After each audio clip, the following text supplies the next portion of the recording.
പ്രവാസ ലോകത്തെ വാർത്തകൾ. വിദേശ പൗരന്മാർക്ക് വേണ്ടി നിക്ഷേപ വിസ പ്രോഗ്രാം അവതരിപ്പിച്ച് മാലിദ്വീപ്. ഇന്ത്യക്കാർ ഉൾപ്പെടെയുള്ള വിദേശികൾക്ക് സുവർണാവസരം.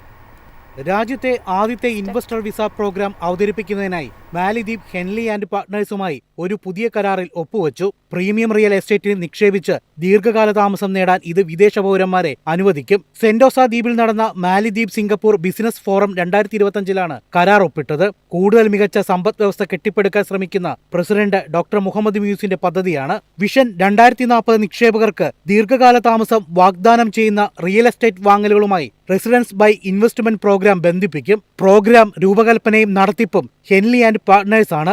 ലോകമെമ്പാടും സമാനമായ പ്രോഗ്രാമുകളിൽ പ്രവർത്തിക്കുകയും $15 ബില്യൺ നേരിട്ടുള്ള വിദേശ നിക്ഷേപം സമാഹരിക്കാൻ സഹായിക്കുകയും ചെയ്തിട്ടുള്ള സ്ഥാപനമാണ് Henley. News desk MyFin TV. അബുദാബിയിൽ ലീഗൽ സേവനങ്ങൾക്കുള്ള ഫീസ് ഡിജിറ്റലായി കൈമാറാം. അബുദാബി ജുഡീഷ്യൽ വകുപ്പാണ് ഈ നിർണായക മാറ്റം കൊണ്ടുവരുന്നത്. ജുഡീഷ്യൽ ലീഗൽ സേവനങ്ങൾക്കുള്ള ഫീസ് ഡിജിറ്റലായി കൈമാറാൻ അബുദാബി ജുഡീഷ്യൽ വകുപ്പും അൽ മരിയാഹ് ബാങ്കും ധാരണയായി. സർക്കാർ സേവനങ്ങൾക്ക് ക്രിപ്റ്റോ കറൻസി വഴി ഡിജിറ്റൽ പണമിടപാട് നടത്താനുള്ള സംവിധാനത്തിലേക്കുള്ള നീക്കമാണിത്. ദിർഹവുമായി ബന്ധിപ്പിച്ചിരിക്കുന്ന ക്രിപ്റ്റോ കറൻസിയായ AE കോയിൻ വഴി ഡിജിറ്റലായി പണ ഇടപാട് നടത്താം. ബാങ്കിംഗ് മേഖലയെ ആധുനികവൽക്കരിക്കുന്നതിനൊപ്പം സാങ്കേതിക വിദ്യയെ പൊതുജന സേവനത്തിനായി ഉപയോഗപ്പെടുത്തുക കൂടിയാണ് ലക്ഷ്യം. News desk MyFin TV.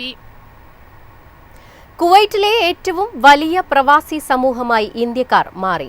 ആകെ ജനസംഖ്യയുടെ 29% ഇപ്പോൾ ഇന്ത്യക്കാരാണ്. ഈ വർഷം ആദ്യ പകുതിയോടെ കുവൈറ്റിന്റെ ജനസംഖ്യ 50 ലക്ഷം കവിഞ്ഞതായി കണക്കുകൾ വ്യക്തമാക്കുന്നു. പബ്ലിക് അതോറിറ്റി ഫോർ സിവിൽ ഇൻഫർമേഷനാണ് കണക്കുകൾ പുറത്തുവിട്ടത്.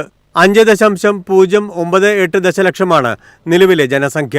തിങ്കളാഴ്ച പ്രസിദ്ധീകരിച്ച രാജ്യത്തെ ജനസംഖ്യയെക്കുറിച്ചുള്ള ഏറ്റവും പുതിയ റിപ്പോർട്ട് അനുസരിച്ച് ആകെ ജനസംഖ്യയുടെ 30% ഇന്ത്യൻ പൗരന്മാരാണ്.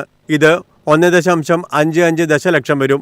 ജനസംഖ്യയുടെ 17% 15 വയസ്സിൽ താഴെയുള്ളവരും 80% 15നും 64നും ഇടയിലുള്ളവരുമാണ്. 65 വയസ്സിന് മുകളിലുള്ളവർ ജനസംഖ്യയുടെ 3% മാത്രമാണ്. കുവൈത്തിലെ പ്രവാസി സമൂഹത്തിൽ ഏറ്റവും വലുത് ഇന്ത്യൻ സമൂഹമാണ്. ആകെ 1.036 ദശലക്ഷം. ഇത് മൊത്തം ജനസംഖ്യയുടെ 29% വരും. ഈജിപ്റ്റാണ് രണ്ടാം സ്ഥാനത്ത്. News desk MyFin TV. സംഘർഷം തുടരുന്നതിനിടെ റഷ്യ ഉക്രൈൻ സമാധാന ചർച്ച. ബുധനാഴ്ച തുർക്കിയിലെ ഇസ്താംബൂളിലാണ് ചർച്ച നടക്കുന്നത്. 50 ദിവസത്തിനുള്ളിൽ വെടിനിർത്തൽ നടപ്പിലാക്കാൻ US president Donald Trump Russian president Vladimir പുടിനുമേൽ സമ്മർദ്ദം ശക്തമാക്കുന്നതിനിടെയാണ് ചർച്ച നടത്താൻ തീരുമാനമായത്. 7 ആഴ്ചകൾക്ക് ശേഷമാണ് യുക്രൈനും റഷ്യയും തമ്മിൽ ചർച്ചയ്ക്ക് വീണ്ടും വഴി തെളിയുന്നത്. യുക്രൈനും റഷ്യയും പരസ്പരം ഡ്രോൺ ആക്രമണം ശക്തമാക്കി. റഷ്യയോട് യുദ്ധം ചെയ്യാനായി നാറ്റോ വഴി യുക്രൈന് ആയുധങ്ങൾ നൽകാമെന്ന US വാഗ്ദാനം ചർച്ച ചെയ്യാൻ യൂറോപ്യൻ നേതാക്കൾ യോഗം ചേരാനിരിക്കെയാണ് റഷ്യ ആക്രമണം ശക്തമാക്കിയത്. മോസ്കോയിലെ വിമാനത്താവളങ്ങൾ കേന്ദ്രീകരിച്ചായിരുന്നു യുക്രൈൻ നടത്തിയ വ്യോമ ആക്രമണങ്ങളേറെയും. വിമാന സർവീസുകൾ ഇതോടെ താറുമാറായി. News desk MyFin TV. ദുബായിൽ ഭവന നിർമ്മാണ തർക്കങ്ങൾ ഇനി അതിവേഗം പരിഹരിക്കാം. പുതിയ നിയമം അടുത്ത വർഷം പ്രാബല്യത്തിൽ വരും. UAE വൈസ് പ്രസിഡന്റും പ്രധാനമന്ത്രിയും ദുബായ് ഭരണാധികാരിയുമായ Sheikh Mohammed bin Rashid Al മക്തൂമാണ് ഇതു സംബന്ധിച്ച നിയമം പുറപ്പെടുവിച്ചത്. 2026 ജനുവരി 1 മുതൽ പുതിയ നിയമം പ്രാബല്യത്തിൽ വരും.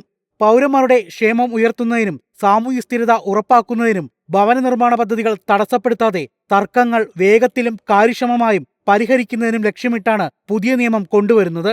തർക്കങ്ങൾ ഉണ്ടായാൽ ആദ്യം മധ്യസ്ഥതയിലൂടെയും പിന്നീട് ഒരു ജഡ്ജിയും വിദഗ്ധരും അടങ്ങിയ സമിതിയുടെ തീരുമാനത്തിലൂടെയും പരിഹാരം കാണും.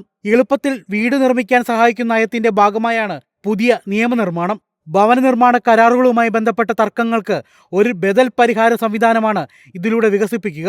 നിർമ്മാണ കരാറുകളുടെ നിർവഹണവുമായി ബന്ധപ്പെട്ട തർക്കങ്ങൾ കൈകാര്യം ചെയ്യാൻ ദുബായ് കോടതികളുടെ സൗഹാർദ്ദ തർക്ക പരിഹാര കേന്ദ്രത്തിൽ ഒരു പ്രത്യേക വിഭാഗം സ്ഥാപിക്കും. ഈ വിഭാഗം 20 ദിവസത്തിനുള്ളിൽ മധ്യസ്ഥത നടത്തും. പരസ്പര സമ്മതത്തോടെ മറ്റൊരു 20 ദിവസത്തേക്ക് നീട്ടാനുമാകും. News desk MyFin TV.